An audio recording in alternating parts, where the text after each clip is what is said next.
Bien sûr, de crypto, les infos crypto pour ceux qui n'ont pas le temps. Bitcoin, si ça descend encore, il faudra acheter fort, les gars. On va parler du bottom possible là où on est. C'est hyper intéressant. On va regarder plein d'indicateurs à court terme et un petit trade. C'est parti avec un BTC 61 500 $. Il perd 1,4%.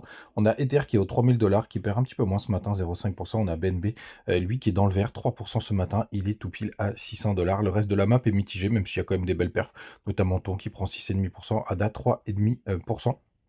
Dans le reste du tableau, aussi très mitigé, mais on a quand même RNDR aussi qui nous prend un joli 7%. PP qui avait pas mal corrigé hier de mémoire qui prend 5%.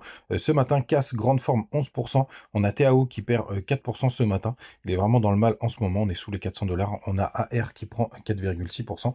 Et la 50e position, c'est GRT qui perd 1,4%. Rien de bien méchant, les gars. Du côté du daily du BTC, c'est vraiment chirurgical. On fait vraiment ce qui était prévu dans le plan. C'est-à-dire sortir du nuage, c'est-à-dire aller taper un peu la Tenkan qui est juste ici, et rebondir sur le bas du range. Et ça, pour les gars, c'était trop beau. Et avec encore, pardon, j'ai pas fini, aller chercher le bas du canal, rebondir dessus. Donc on va voir ce que ça va donner, mais c'était beaucoup trop beau. Donc c'est pour ça que j'ai pris un petit long. Et en plus, je vais vous montrer un autre truc sur les contrats CME. On avait aussi un autre support, vous voyez, qui était au niveau de la Tenkan, qui est juste là. Hop, on a rebondi aussi dessus. Donc bref, il y avait pas mal d'indicateurs qui étaient dans le vert. Je vous le partageais du côté de Twitter hier soir. C'était assez impressionnant. Alors, je me la raconte un peu parce que je parle de voyance, mais les gars, c'est juste de l'analyse technique là pour le coup. Et le BTC, franchement, il est hyper facile à lire parce qu'il y a très peu de gens qui sont en levier, etc. Donc, il y a très peu de données qui peuvent être faussées avec de la chasse au stop. Donc, c'est vraiment hyper propre. Mais n'oubliez pas, hein, les indicateurs techniques, ça sert surtout à avoir les probabilités de son côté. Et n'oubliez pas aussi, souvent, on me pose la question. Non, on me pose pas la question, mais j'ai envie d'y répondre quand même, pardon. En fait, ça reflète l'analyse technique, la psychologie des foules, la psychologie de masse, tout simplement, de savoir qui fait quoi, à quel endroit, etc. Et c'est pour ça que c'est hyper pratique, parce que le trading n'est que psychologie et mindset. Donc hier, j'ai pris un petit trade du côté de BitGet, puisqu'en plus, il y avait une autre petite trendline que j'avais tracée dans la journée d'hier. Vous voyez qui était juste là, donc je suis rentré un chouille avant, rien de bien méchant. Là, je serais pas surpris quand même qu'on revienne la tester, parce qu'il y a quand même un petit peu d'imbalance à aller chercher, hein. Vous voyez cette grosse bougie qui est juste ici, mais c'est plutôt pas mal, et je pense que si jamais on corrige un petit peu plus, pour le coup, tout simplement, je renforcerai ma position. J'ai envie de faire un joli swing. Pour le coup, c'est pas un gros levier, là, je crois que je suis en x10.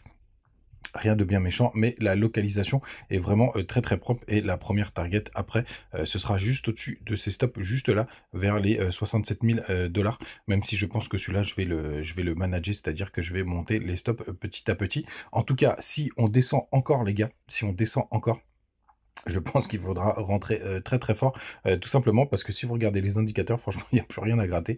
Tout est propre, tout est clean. Là, je suis en 3 jours et vous voyez, il y a quasiment plus de liquidité à aller chercher en dessous. Alors, bien évidemment, on peut aller comme... Enfin, le cours ne suit pas que la liquidité, mais là, c'est vraiment très très propre. Je ne retrouve pas un tweet. J'ai vu passer un tweet comme quoi il y avait des whales hier qui avaient acheté pour à peu près, pour à peu près en 24 heures, 40 000 bitcoins.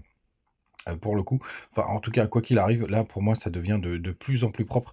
Je trouve qu'il n'y a pas grand chose à aller gratter, donc je serais pas surpris que le bottom soit fait ici. Si on prend les plus grandes time frames pour le coup sur les liquidations, on a quand même un petit pic jaune ouais, c'est vers les 60 000 $. C'est possible, on peut aller les chercher. Celui-ci, on a été le gratter. Donc, les gars, pour moi, tout ce qui descend là maintenant, c'est vraiment des opportunités plutôt en or.